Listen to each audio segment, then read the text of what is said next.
दोस्तों ये समकोण त्रिभुज हम इसलिए सबसे पहले लिख रखे हैं कि वीडियो लंबी हो जा रही है ना, तो दिक्कत आ रहा है अपलोड करने में, इसलिए हम सबसे पहले लिख दिए हैं इसको ताकि लिखने का ज़रूरत ना पड़े। दोस्तों ये जो समकोण त्रिभुज है ना, समकोण त्रिभुज, ये मेंसुरेशन हम आपको पता है कि इस चैनल पर मेंसुरेशन सेक्शन चल रहा है, एडवांस का पार्ट है दोस्तों मेंसुरेशन यानी क्षेत्रमिति। उसी में हम त्रिभुज पहले पढ़ा रहे हैं। सारे त्रिभुज जैसे समकोण त्रिभुज, समबाहु त्रिभुज, समद्विबाहु त्रिभुज, इसके बाद विषमबाहु त्रिभुज, समद्विबाहु समकोण त्रिभुज, ये पांचों त्रिभुज के बारे में दोस्तों हम पढ़ाएंगे यहाँ बोर्ड पर।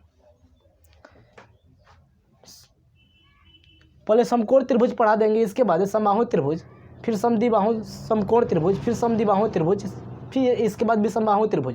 दोस्तों ये सारे त्रिभुज के बारे में हम पढ़ाने वाले हैं आप यही चैनल पर। यही मैथ लवर एक चैनल है, इसी चैनल पर आपको मिलेगा। देखिए समकोण त्रिभुज से रिलेटेड दोस्तों बात पहले लिख दिया है, इसको समझ लीजिए। दोस्तों ये जो समकोण त्रिभुज है ना, समकोण त्रिभुज, किसी भी त्रिभुज के कोई एक कोण समकोण होना चाहिए तभी समकोण त्रिभुज का निर्माण हो सकता है, वरना नहीं होगा। मैंने क्या बोला कि किसी भी त्रिभुज के कोई एक कोण समकोण होना चाहिए दोस्तों, तभी समकोण त्रिभुज का निर्माण हो सकता है, वरना समकोण त्रिभुज का निर्माण कभी होकबे नहीं करेगा। ये दोस्तों ये समकोण त्रिभुज है ना, ये समकोण त्रिभुज हम दिख नहीं रहे हैं, लेकिन यहाँ जो लिख रहे हैं वो दिखाई देना चाहिए।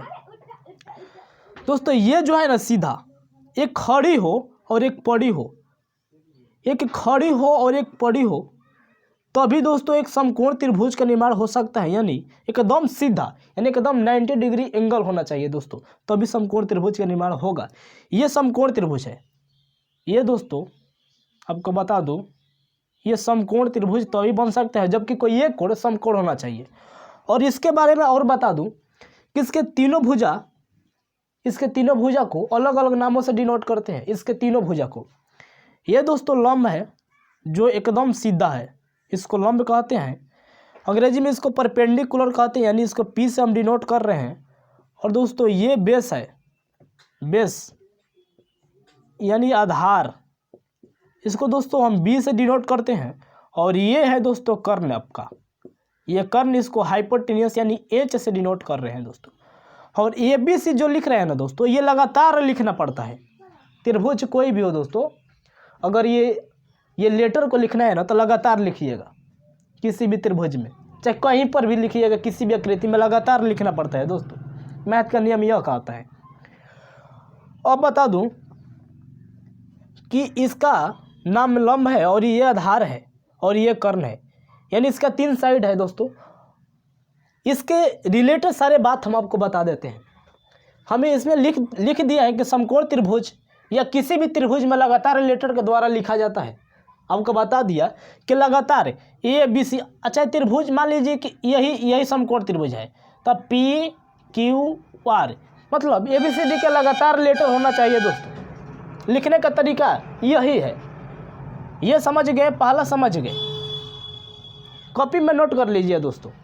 ये है समकोण त्रिभुज में कोई एक का माप 90 डिग्री होना चाहिए। आपको बताए हैं यहाँ पर भी कि किसी भी समकोण त्रिभुज का निर्माण तभी हो सकता है जब कोई एक कोण समकोण होना चाहिए, यानी एक कोण का माप 90 डिग्री होना चाहिए। हाँ, ये त्रिभुज दोस्तों पलट कर ऐसे भी बना सकते हैं, जैसे मान लीजिए यहाँ 90 डिग्री है ना, ये एकदम सीधा, तो आप ऐसे भी इसको पलटेंगे तो ऐसे भी लिख सकते हैं, कोई दिक्कत नहीं है, कैसे भी लिख सकते हैं। लेकिन एक कोण दोस्तों 90 डिग्री होना चाहिए, तभी समकोण त्रिभुज का निर्माण होगा। ये समकोण त्रिभुज में कोई एक का माप 90 डिग्री होना चाहिए, तभी समकोण त्रिभुज का निर्माण होगा, वरना नहीं बनेगा। दूसरा समझ गए दोस्तों।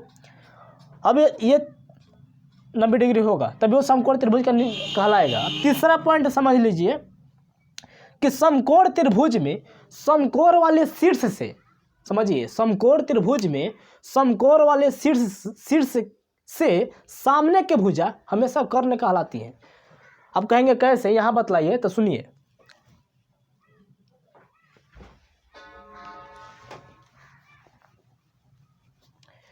ये समकोण त्रिभुज है भैया, ये तो समकोण त्रिभुज है ना, क्योंकि एक कोण एकदम 90 डिग्री है, सीधा है, एक परी है और एक खड़ी है।